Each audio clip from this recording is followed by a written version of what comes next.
What, in fact, is up, my fellow Excellers?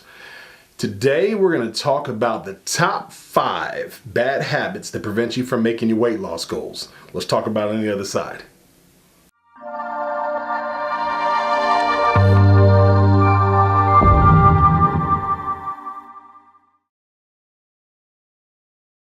All right, welcome in everybody. You've reached Excel Think. I am, of course, Raymond Tate, otherwise known as Excel. On Excel Think, basically what this channel does is it talks a lot about weight loss, weight management, ways to be able to get there, and also talks a little bit more about the Excel lifestyle, which really kind of goes into feeling good in your own skin. That could be through fashion, that could be through entertainment. There's a number of different things that can get there when we start talking about the Excel lifestyle. But today, as I promised, we're going to talk about the top 5 habits, bad habits I should say, that can prevent you from getting to your weight loss goals. Number 1, you don't track your food intake. This one I have found as I've been going on my weight loss journey here has been key and essential to being able to get there. If you don't track your food, you don't know where you're going to be, you don't know where you're going on your journey. One of the biggest things that you have to be able to do is to be able to know what's going into your body so that when you exercise and you couple those two things together, you're going to be at that calorie deficit. And tracking your food is a great way to be able to do that. So, a couple of the things that I would suggest is that they have apps, and the apps that I'm using right now, one of them is called Fat Secret. Sounds great, doesn't it? But anyway, Fat Secret is great because basically what it does is that you can log in all of your food for the day. And if your food is packaged in some way, there's a bar scan on there. You can just take a picture with the bar scan code and it'll automatically show what your serving is for that particular side. The other thing is that you can type it in and be able to get the information as well, and it'll give you what the calorie count is based on the amount of food that you're eating. Makes things a hell of a lot simpler when you're going through. So I would suggest that.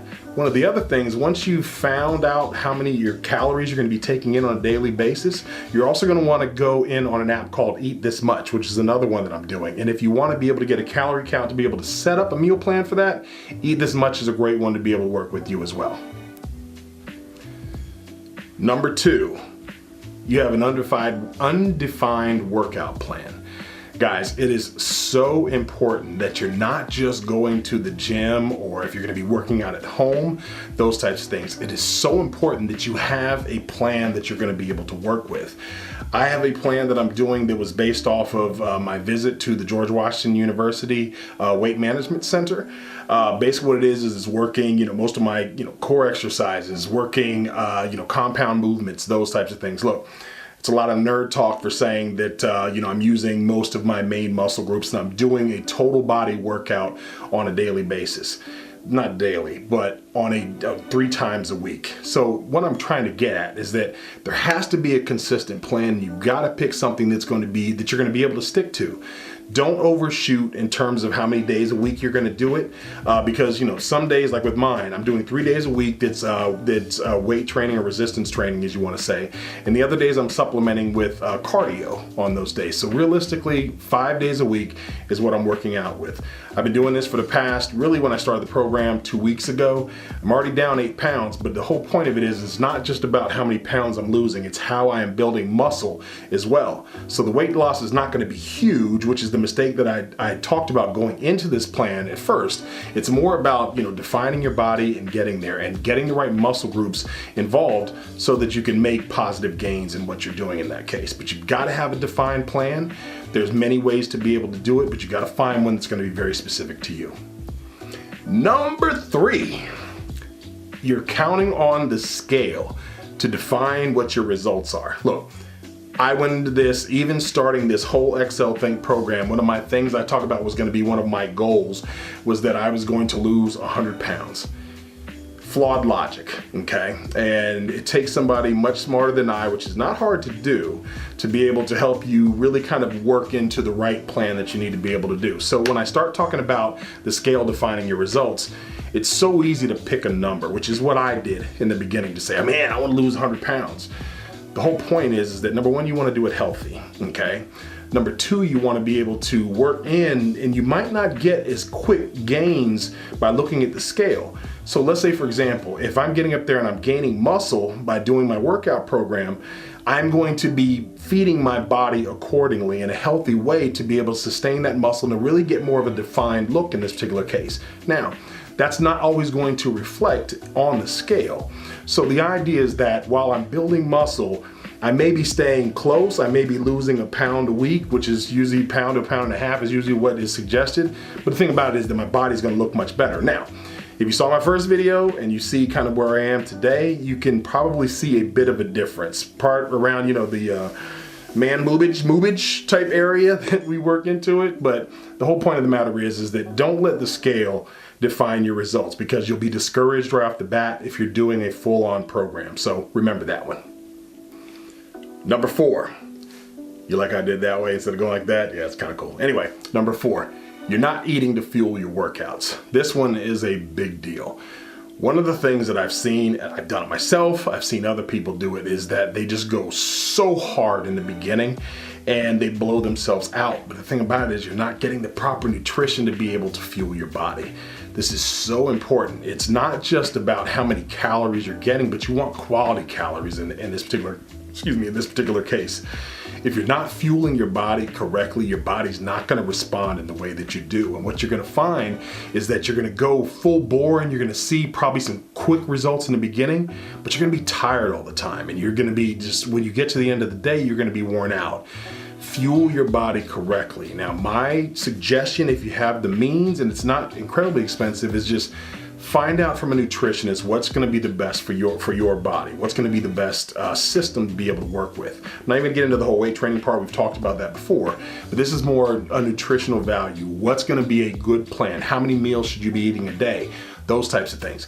Take the time, and as I always say, invest in yourself to be able to find out the best way to see how that's going to work for your body. Last but not least, number 5, improper equipment. Now, a few things that this comes into when you start talking about improper equipment. We can get, and I'll raise my hand saying I'm the person that's done this before, is that you can get or fall in love with particular types of equipment. Anybody hear about those cardio machines, ellipticals, those types of things, walking on the treadmill, doing something that's monotonous in terms of what you're looking at for your cardio. Happens all the time. You got to be able to vary up your workouts. Sometimes, like if you think about it, you're doing your warm-ups, maybe it's on a stationary bike. Maybe later on you start to move over and you say, okay, let me get up on an elliptical machine, stair climbers, those types of things. Vary up your workouts. It's gonna make a big difference. It's gonna keep you excited about doing your workouts. If you're doing the same workout that you were doing week 1 and you're in week 6, you're gonna run out of gas. Just your brain wants stimulus. Maybe you wanna go swimming one time. Maybe you wanna try a run outside. It's cold, I get it, but the whole point of it is that you want to be able to vary what type of equipment that you're using to be able to help you to go through your weight loss goals. One of the other things is, and this one is extremely important, it's near and dear to my heart because I'm like Indira Gandhi. I know this is a different age range, but Indira Gandhi, in terms of my shoe game, you got to have the right shoes for what you're going to be doing. Don't wear a pair of running shoes if you're going to be doing lateral movement exercise. Don't wear, shoes like, weightlifting shoes if you're going to be doing a long distance run. Choose your equipment, and that includes shoes, to be able to make sure that you're doing it for the proper workout. It makes all the difference in the world. The structure, the way that your body's aligned, those types of things. There are certain shoes that are meant to do certain exercises. Make sure you use the right one when you're working through that. And again, I'm not here to tell you to spend a whole bunch of money to do stuff. You can get cross trainers that can help you across a lot of things. But if you're going to be doing long distance running, cross trainers are not going to help you. So just make sure that you're taking the time to be able to say, hey, I'm using the right equipment to be able to work for my body to be able to get the results we want to do.